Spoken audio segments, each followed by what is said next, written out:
Okay, let's dive right into this explainer and uncover exactly how we manage the invisible pollution created by massive development projects. When we look at a towering new skyscraper, an expanding highway, or some massive open-cast mine, we're usually totally focused on what we can physically see, right? But honestly, some of the most profound impacts of development are completely invisible. I'm talking about the continuous roar of heavy machinery, the constant rumble of traffic, and the literal earth-shaking shockwaves of industrial blasting. So how exactly do we measure, predict, and control these forces before a single shovel even hits the dirt? Well, that brings us to the ultimate question. How do we build the future without shattering the peace of the present?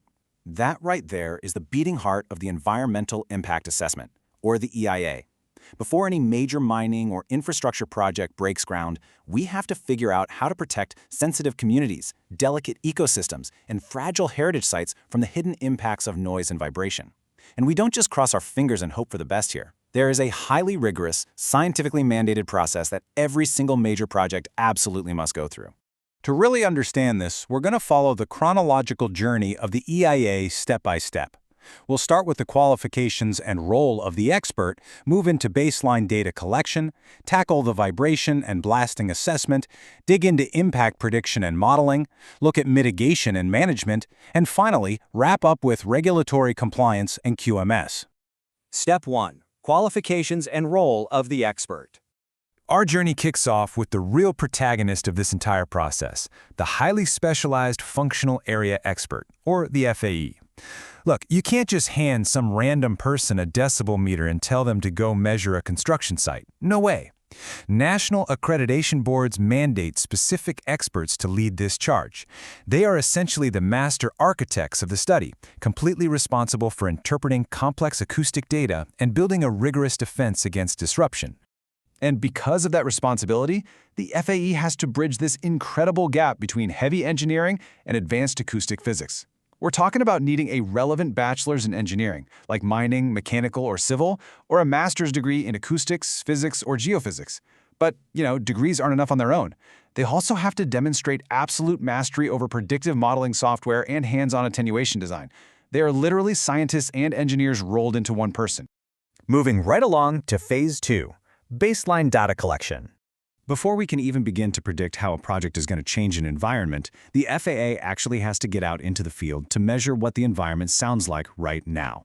They establish the current state of peace, and they do this by meticulously executing a continuous monitoring protocol required by the CPCB. They map the site context, locating nearby roads, railways, and sensitive receptors like hospitals or ASI monuments.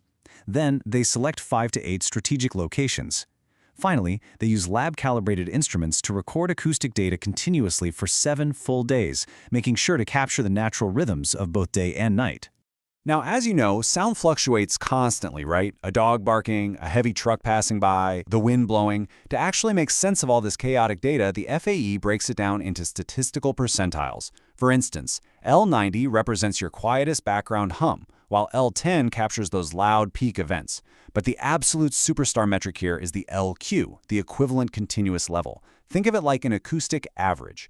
It mathematically translates an entire day of wildly fluctuating noise into one single, understandable baseline number that we can actually hold against legal limits. All right, let's step it up a notch for Part 3, vibration and blasting assessment.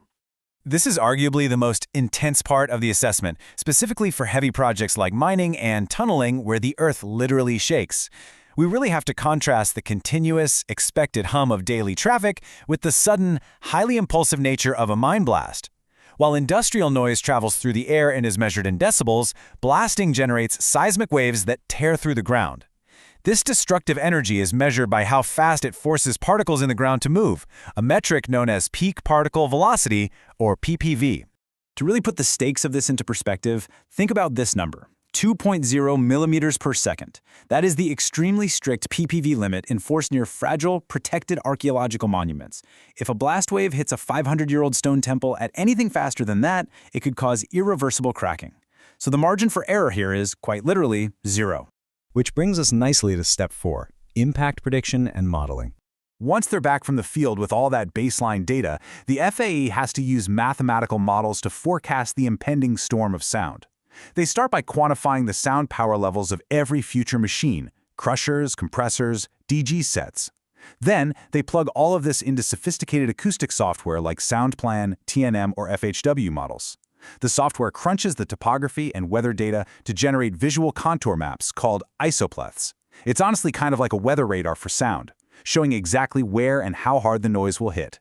And for the blasting, they apply strict empirical formulas, like those from USBM or DGMS, to calculate exactly how much explosive charge can be safely detonated. On to Phase 5, Mitigation and Management, better known as the EMP. So after seeing the predicted impact, the FAE engineers the environmental management plan. This is essentially a multi-layered defense system. At the source, you have things like acoustic enclosures and engine silencers, which can shave off 10 to 25 decibels. Along the path, they might mandate 10 to 15 meter wide dense green belts that act like natural sound sponges. And then operationally, they use incredible techniques like millisecond delay blasting. Actually, think of it this way. Instead of one giant boom, it breaks a blast into tiny staggered detonations. So it's more like a fast drum roll instead of a massive cannon crash. That alone can reduce ground vibration PPV by 30 to 50%. Finally, we hit Part 6, Regulatory Compliance and Quality Management Systems. Because here's the reality. All this brilliant science means absolutely nothing if the data can't be legally verified. The final audit scrutinizes everything.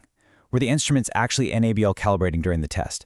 Does the site have valid DGMS permissions for blasting and PSO licenses for explosive storage? Did they secure an official no-objection certificate from the ASI to operate near heritage sites? This checklist guarantees data integrity. Without these airtight statutory approvals, the development simply cannot proceed, period. So, after going through this whole process, it brings up a crucial thought. When development meets the environment, are we listening closely enough to the impact? Ultimately, this explainer shows us that building the future requires a profound, highly scientific respect for the peace of the present. Through rigorous expert qualification, exhaustive baseline monitoring, predictive modeling, and these unbreakable compliance checklists, the EIA process ensures that our march toward progress doesn't completely trample the invisible boundaries of our communities. So the next time you see a massive project rising from the ground, take a second to remember the silent mathematical battle being fought by acoustical experts to keep your world from shaking apart. Thanks for joining me on this explainer, and keep listening closely.